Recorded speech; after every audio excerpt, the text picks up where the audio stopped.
नमस्कार। भारतीय वैदिक ज्योतिष संस्थान वाराणसी द्वारा प्रायोजित ज्योतिष विद्या विशारद के प्रथम पाठ में ग्रहों की 10 अवस्थाएं जो होती हैं उनके बारे में विशेष चर्चा किया जाएगा, जो किसी भी जन्म कुंडली के फलादेश में हमें बहुत ही सहायक और सुविधा से सटीक फल देने और सटीक फल देने का इसमें हमें पूरा अधिकार प्राप्त होता है, शास्त्रीय अधिकार। इसमें ग्रहों की, जैसे कि व्हाइट बोर्ड में भी लिखा है, दीप्त, स्वस्थ, मुदित, शांत, दीन, शक्त, दुखित, विकल, खल, कोपी।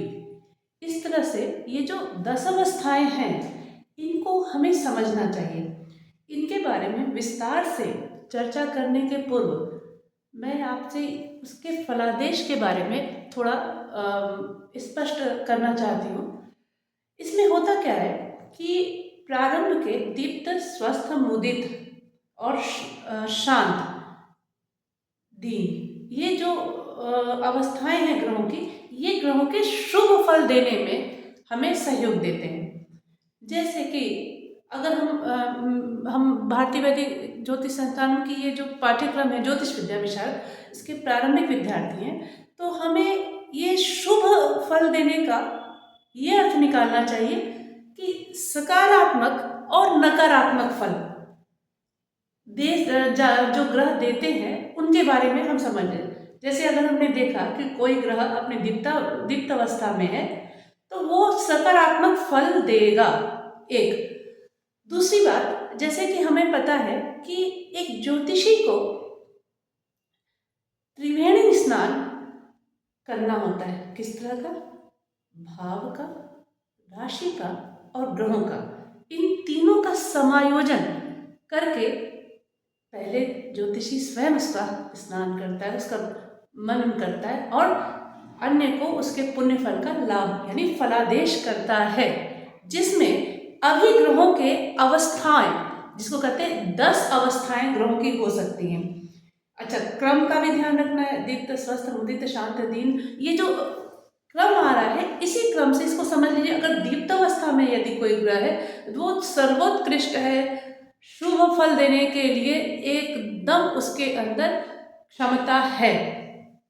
तो जैसे दीप्त अवस्था, ग्रहों की दीप्त अवस्था क्या होती है कि जब ग्रह अपनी उच्च राशि में हो, मूल त्रिकोण में हो, वो दीप्त हैं।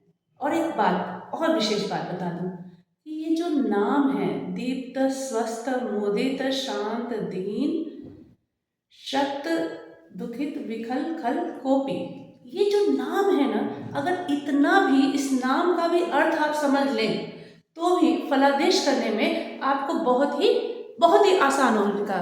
जैसे दीप्त अवस्था, दीप्त माने प्रकाशित, एकदम दीप्तमान है ये, तो वो जो दीप्तमान रहेगा वो अगले को भी प्रकाश देगा, उस जन्म को शुभ फल देगा। तो जब जब ग्रह दीप्तावस्था में हो, दीप्तावस्था क्या हो गई कि उच्च राशि या मूल त्रिकोण, इसको हमें सदैव स्मरण करना पड़ता है। दूसरा आता है स्थिति ग्रह की कि ये स्वस्थ होते हैं। अभी दीप्त मैंने कहा कि सर्वोत्कृष्ट, इसमें कहीं भी थोड़ा भी करेक्शन की आवश्यकता नहीं है। अब आता है स्वस्थ। जो ग्रह स्वस्थ हो, स्वस्थ ग्रह कौन होते हैं? बहुत सिंपल है, वह अपनी राशि में हो। जिन ग्रहों की अपनी स्वराशि होती है उनमें जब जब ग्रह होते हैं किसी भी भाव में हो, वो स्वस्थ कहलाते हैं। अभी देखिए, पहले दीप्तावस्था में पूर्ण शुभ फल देने की क्षमता रखते हैं, और जब ये स्वस्थ में आते हैं यानी स्वराशि में आते हैं, स्वस्थ, स्व माने अपना, स्थ माने स्थिति, अपने में स्थिति, कैसे? ग्रहों के संबंध में अपनी राशि में होना, ऐसे समझ लें आप, तो वो शुभ फल देते हैं।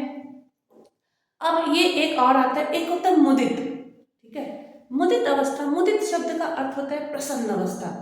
और कोई भी मनुष्य प्रसन्न सबसे कब होता है? जब अपने मैत्री में हो।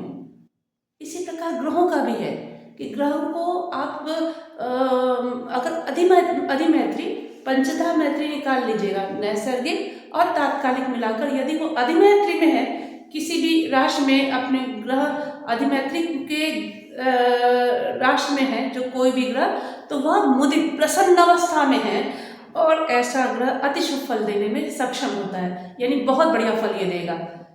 कोई भी ग्रह का पहले आप निकाल लें उसके मित्र का राशि कौन सी है, मित्र ग्रह की राशि कौन सी है, उसी में बैठने में वो होगा। दूसरा होता है शांत। शांत में सिंपल सी बात है कि नैसर्गिक मित्र ग्रह की राशि में वो होनी चाहिए। यहाँ पे देखिए पंचदा हट गया।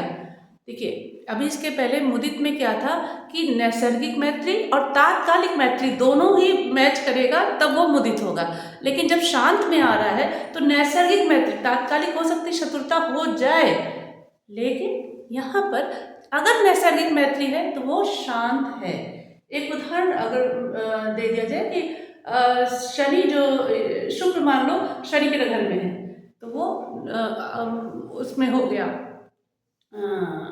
मित्र की राशि में, और शुक्र शनि यदि साथ में, यानी इस समय शत्रुता तात्कालिक शत्रुता है लेकिन नैसर्गिक मैत्री होने से ये शांत हो गया, मतलब कि ये बहुत अशुभ फल नहीं देगा, शुभ फल ही देगा। अब आता है 5वां नंबर आता है दीन अवस्था। अब आप दीन सबसे अर्थ समझ ही रहे होंगे, दीन मतलब बहुत ही कष्ट में रहने वाला, तो उसको दीन की संज्ञा कैसे देते हैं, जब कोई ग्रह अपने समराशि में हो तो वो दीन अवस्था में होंगे। अब इसमें समराशि की वाली बात आएगी।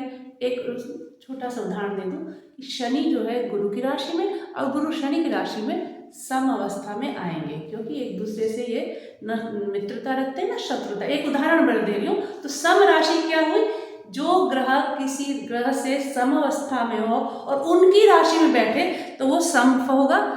ये सम जब दीन में होता है तो वो कभी आता है कि बहुत शुभ फल नहीं देगा तो बहुत अशुभ फल भी नहीं देगा, न्यूट्रल।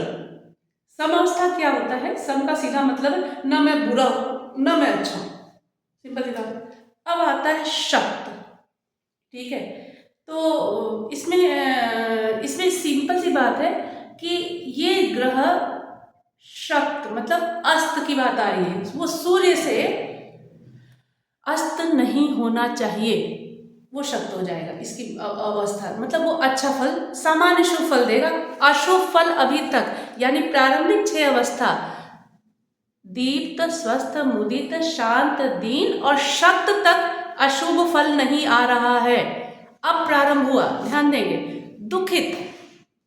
कोई भी दुखित मनुष्य चाहे कोई भी हो वो कभी भी अच्छा फल नहीं देता है, ठीक है, ये होता है दुखित। तो दुखित में क्या होता है कि जब भी कोई ग्रह दुखित हो तो वो अच्छा नहीं देंगे। कैसे होंगे, जब वो नैसर्गिक शत्रु की राशि में हो तब वो दुखित अवस्था में आते हैं। इसको ऐसे समझ लें आप। तो नैसर्गिक शत्रुता कैसे होगी, मान लो सूर्य शनि की राशि में हो और शनि जो है वह सूर्य की राशि में हो तो वो नैसर्गिक शत्रु माने जाते हैं। सूर्य कुंभ या मकर में या उसमें शनि, एक उदाहरण दे दूँ, ऐसे सभी ग्रहों का हमें याद रखना पड़ेगा। अब होता है विकल्प। विकल्प भी बहुत बढ़िया बुरा होता है, जब कोई ग्रह अधिशत्रु कैसे आ रहा है, नैसर्गिक शत्रुता और तात्कालिक शत्रुता हो तो वो ग्रह विकल होता है। विकल भी बहुत अशुभ फल देता है। अब आ रहा है खल। खल माने बुरा। बुरा कैसे, कोई भी ग्रह जब पाप ग्रह की राशि में हो तो अशुभ फल देता है, इसमें हमें ऐसा ध्यान रखना चाहिए।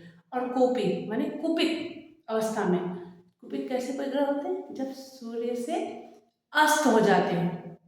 जब ग्रह सूर्य के से अस्त होने का हर ग्रह का अपना एक विशेष स्थिति बनती है, तभी वो सूर्य से अस्त माने जाते हैं।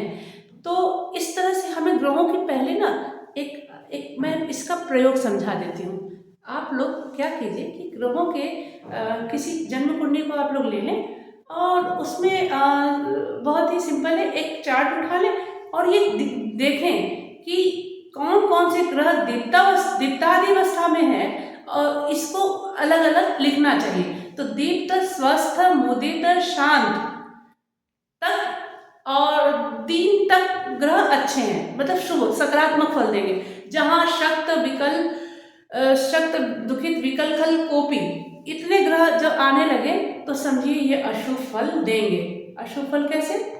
महादशा, अंतरदशा, गोचर, इस तरह की चीजों में जब जब ये अमुक ग्रह दिखेंगे तो अपने तत्व संबंधी स्वभाव, विशेष गुण धर्म के अनुसार उस जातक को कष्ट देंगे। इसको हमें देखना पड़ेगा। तो ये 10 अवस्थाएं सीखने का मूल मंत्र है। पहले ग्रहों की मैत्री आप समझ लें, उच्च नीच स्वस्थ को याद करें, और जितना इस 10 अवस्थाओं पर आप अभ्यास कीजिएगा, ये आपको बहुत ही सर्वोत्कृष्ट, सम्मानित और एक उचित फल, सटीक फल देने वाला ज्योतिषी इसको बनाएगा। ठीक है, तो मेरी शुभकामनाएं हैं, आप इस पर अवश्य अभ्यास कीजिएगा और देखिएगा कि इतना आपके अंदर आत्मविश्वास जागेगा, आपके वाक्य को कोई भी काट नहीं पाएगा। ठीक है, मेरी ढेर सारी शुभकामनाएं अपने सभी ज्योतिष विद्या विशारद के विद्यार्थियों को। शेष अगले पाठ में। नमस्कार।